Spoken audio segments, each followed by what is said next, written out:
welcome back to my YouTube channel. For today's video, I am starting a brand new series called Coach Callie's Cheerleading Tips and Tricks. For those who don't know, I am an all-star cheerleading coach and a tumbling instructor, and I specialize in both all-star cheerleading and sideline. So I started a TikTok series that was helping junior high and high school cheerleaders prepare for their tryouts, and it went kind of viral. I got tons of DMs, tons of comments saying how much it helped them make their cheer teams, and so I thought I would make it into a YouTube series as well. So I hope you enjoyed this series. Comment down below which video you want to see next, and I hope you learned something from watching this one. Let's get started. This video is going to be part 1 of my series, and it's going to be all about cheer motions.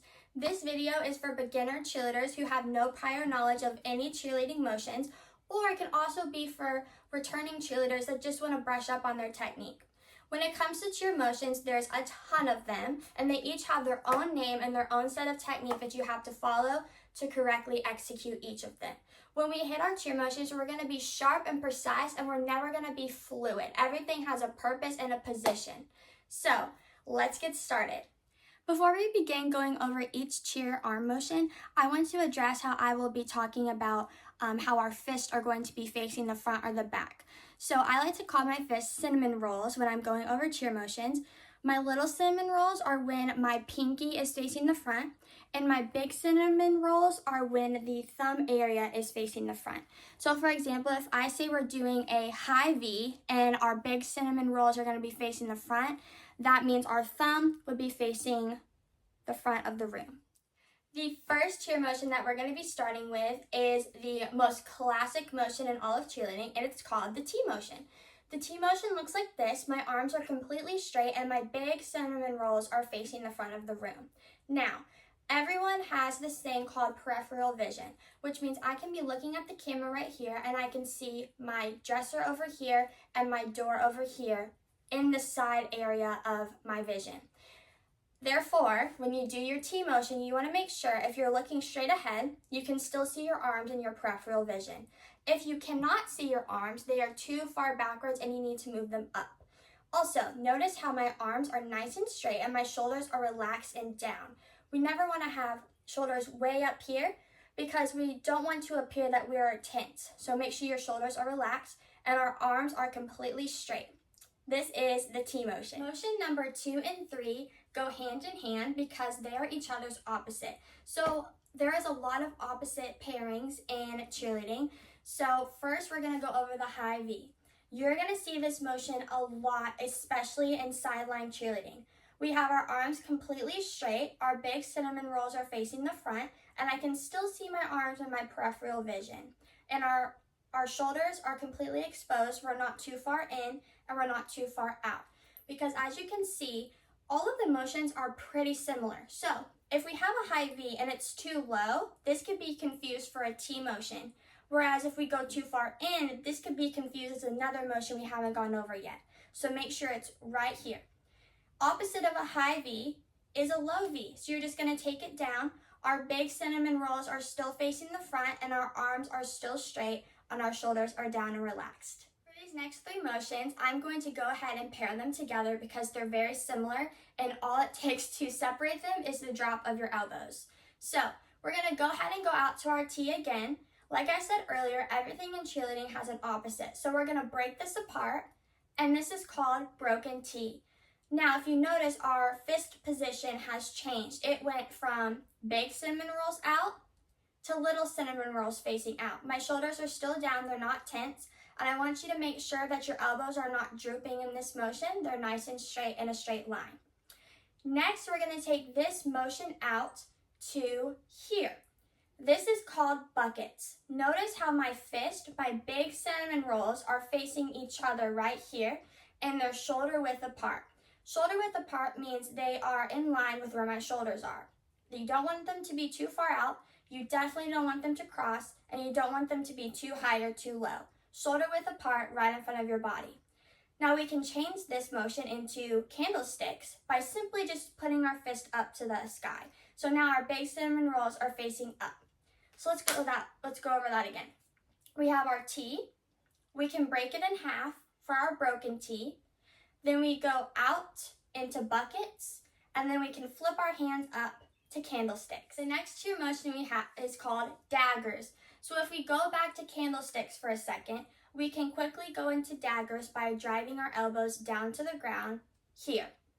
Our fists are still shoulder width apart, so they're not too far, they're not crossed, they're right in line with our shoulders, and our little cinnamon rolls are facing the front. This is daggers. Next we have high touchdown and low touchdown. For high touchdown, we're going to put our arms above our head and we're going to squeeze our ears as tight as we possibly can. Our hands are in fist and our little cinnamon rolls are facing the front. A common thing that I see when beginner cheerleaders are hitting their high touchdown, I see where it's too far out and we're not squeezing our ears, and I also see when our fists are facing the opposite way. So make sure that your little cinnamon rolls are facing the front and you're squeezing your ears nice and tight. Now, like I said before, everything in cheerleading has an opposite, so we're going to take our arms down, and this is our low touchdown. So we have high touchdown and low touchdown. For our low touchdown, our fist position changes. So now our big cinnamon rolls are facing the front, and our arms are still shoulder width apart. Please don't mind my double jointed elbows. That is not part of the technique of the arm motions. Now let's get into some motions where both arms are doing something different. So for this first one, we are going to be doing a right side half high V. So like we talked about earlier, our high V is here. For a half high V, we're just going to take the other arm and place it on our hip like this. So our right arm is still completely straight. Our big cinnamon roll is facing the front, just like our high V, except the left hand is going to be going down to our hip, and our fist is going into our side. Our big cinnamon roll is facing upwards towards our body. We want to make sure that we're not turning our wrist like this. It's driving into our side. So this is the right half high V. And then we can also switch this to go to the left side. Same thing, same technique, it's just switched. So once again, we have high V, we have right half high V, and left half high V. The next motion that we're going to be doing is called a low half V. So we have our low V, and we can break it in half for the right side and the left side by just simply putting a hand on our hip. So if we wanted to do our right side low half V, we're going to put our left hand on our hip like this, and then to switch it, we're just going to change, okay? So once again, we have low V, right side low V, left side low V. Next, we're going to be doing right punch and left punch. So for this one, let's go ahead and go up to high touchdown again, and we're going to keep this right hand the same, and we're going to put our left on our hip just like we did for the half high V. So our other hand is up in a punch. We're punching the sky, and then the other hand is on the hip. We can also switch this to go to the left. We have left punch. So once again, we have high touchdown, right punch, and left punch. I want you to notice when we do our punches, our little cinnamon rolls are facing the front, and then our half high V's, our big cinnamon rolls, are facing the front. Your fist position is very important for cheer motions. Next, we have right diagonal and left diagonal. So for our right diagonal, we're going to start by putting our right arm in a right side half high V. So we're here, we have our arm completely straight, and our big cinnamon roll is facing the front. For our left hand, it's going to go down the side, and we're going to create a diagonal with our arms. Both sets of fists are facing the front, so the big cinnamon roll is facing the front for both. Make sure you're hitting a full diagonal here. You're not lifting it too far up or too far down. We want to create that straight line. Next, we can just go ahead and flip this, and we have our left diagonal. So once again, we have right diagonal and left diagonal. This next one is super fun. I don't see it used a lot, but I still really love it. It's called O because you're creating an O with your arms. So one of your hands is going to be in a fist. Your fingers of your fist are actually going to be facing the front, so the inner side of your wrist is going to be facing the front. And then you're going to take the other hand and you're just going to clasp it around your wrist like this to create an O. It can also be done the opposite way, where this arm is facing the front and this arm is clasped around to create an O. Next we have right bow and arrow and left bow and arrow. So for our right bow and arrow, we're going to start by putting our right arm in a half broken T. So remember, we have our T motion, and then we're just going to break this right arm into a broken T, and we're going to leave this left one exactly the same. So this is your right bow and arrow. Then for your left bow and arrow, you're just going to go ahead and switch it. So then the left is going to break in half, and the right is going to stay facing straight and facing the front.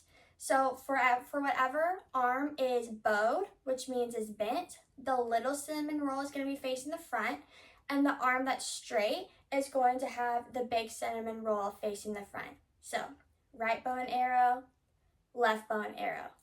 Next we have our L motion. So for our L motion, one of our arms is going to be out to the side like a half T motion, and then the other arm is going to be up in a punch. So the arm that is straight out, our little cinnamon roll is facing the front. We need to make sure we can see it in our peripheral vision so it's not too far backwards. And then our other arm is straight up into a punch motion with our little cinnamon roll facing the front. This one, really make sure that you're squeezing your ear tight. We don't want it loose here. And then you can also switch this to the other side as well. We are finally down to our last three motions, and for these next two, I wanted to get up close so that you can see the difference between the two. So next we have a clap with just a P on the end, and a clasp with an SP on the end. When we clap, we're gonna put both of our hands straight out like this, our fingers are connected, and we're just going to clap like this and put them together like a sandwich. So this is C-L-A-P, clap. Then we have clasp. Clasp is what is most commonly used when sideline cheerleaders are doing cheers and chants. So for a clasp, I want you to put your hands out facing me and put your thumbs out. Then you're going to turn your hands together. They're going to look like this, and you're going to fit your hands together like a puzzle piece, just like this. Sometimes it can be a little bit confusing to understand how to properly intertwine your fingers for a clasp. So I'm going to go ahead and show you the incorrect way and the correct way. So sometimes when I'm teaching beginner cheerleaders how to do a clasp, they put their fingers out like this, and then they intertwine their fingers just like they were going to hold someone's hand. If you notice, this will be a really hard motion to get to every single time, and it doesn't really make that loud of a noise. We're cheerleaders. We're trying to get the crowd up and going and excited for the team that we're cheering for. Part of that is being loud. We can't necessarily be as loud as we want if we're intertwining our fingers every single time we clasp. That's why we put just our thumbs out. All our other fingers are connected, and then we fit those puzzle pieces together, and that is a lot louder and gets a lot more attention from the crowd. We are down to our very last cheer motion for this video, and it is arguably the most important one, and it is clean.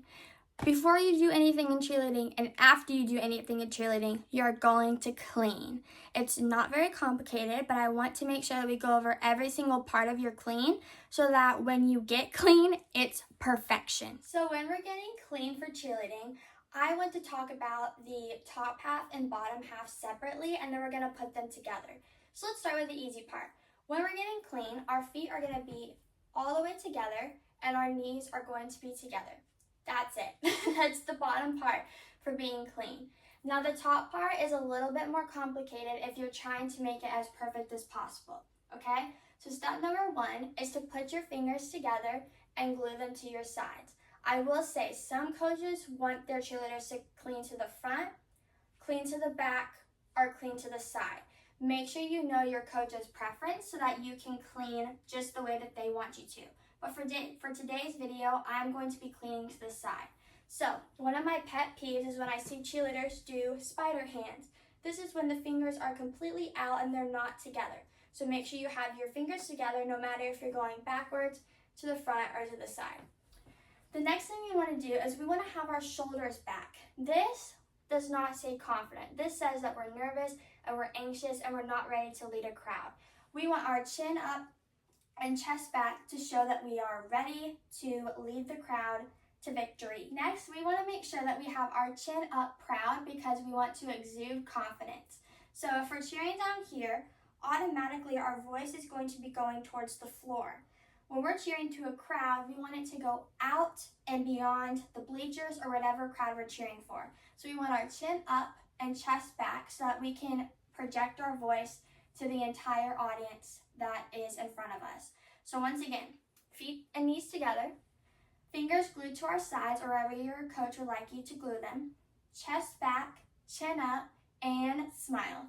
Now that we've learned about each cheer motion and each specific technique set that you need, we are going to be talking about some small little details that can make your motions go from blah to amazing and impress anyone that's watching you, including your coaches.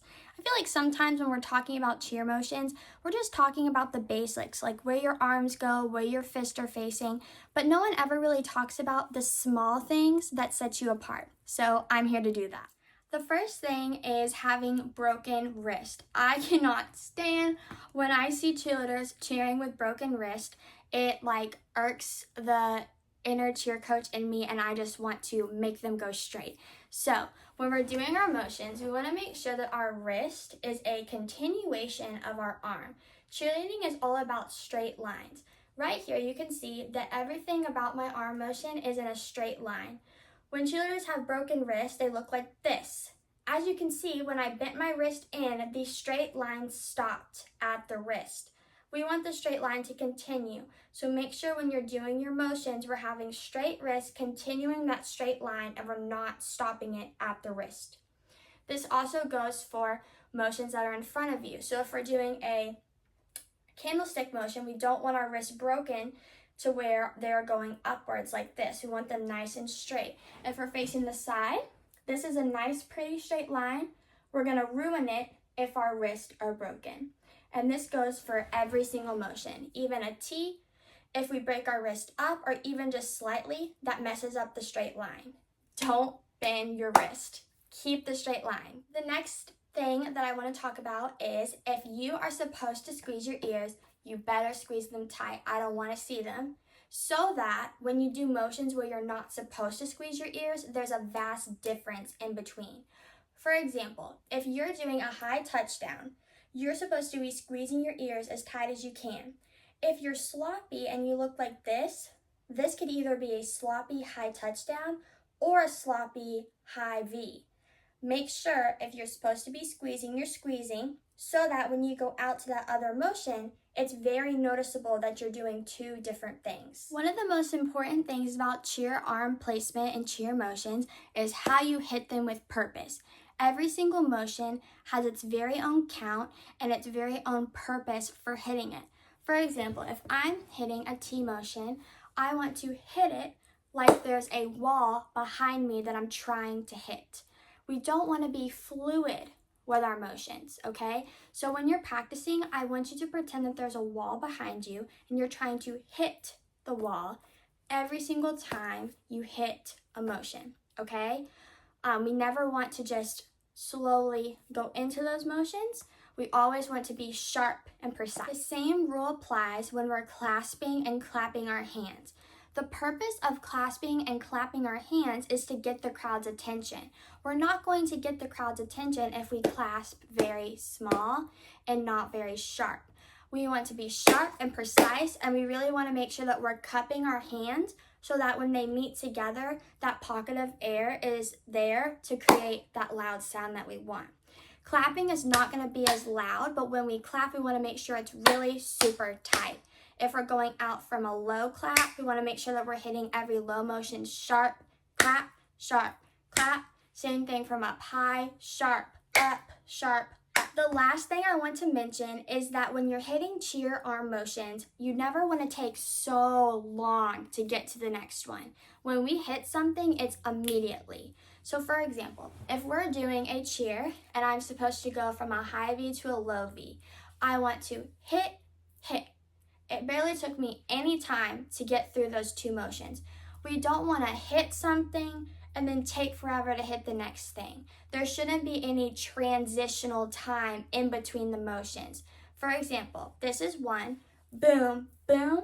You probably could have barely taken a screenshot of me in between hitting the first and second motion, whereas this one, it takes me a while to get to the next motions. So don't take up so much time and hit those motions nice and sharp and clean. The very last thing I want to teach you is how to properly make your hands into a fist when it comes to cheer. So this is my fist here.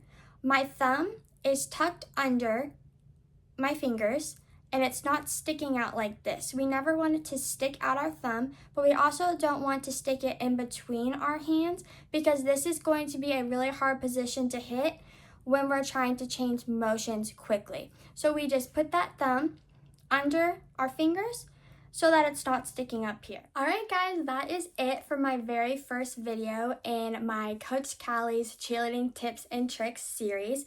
I hope you learned so much, and I would really love if you would comment down below what video in the series you want to see next. Go ahead and subscribe to the channel so that you don't miss the next one, and I'll see you soon. Bye!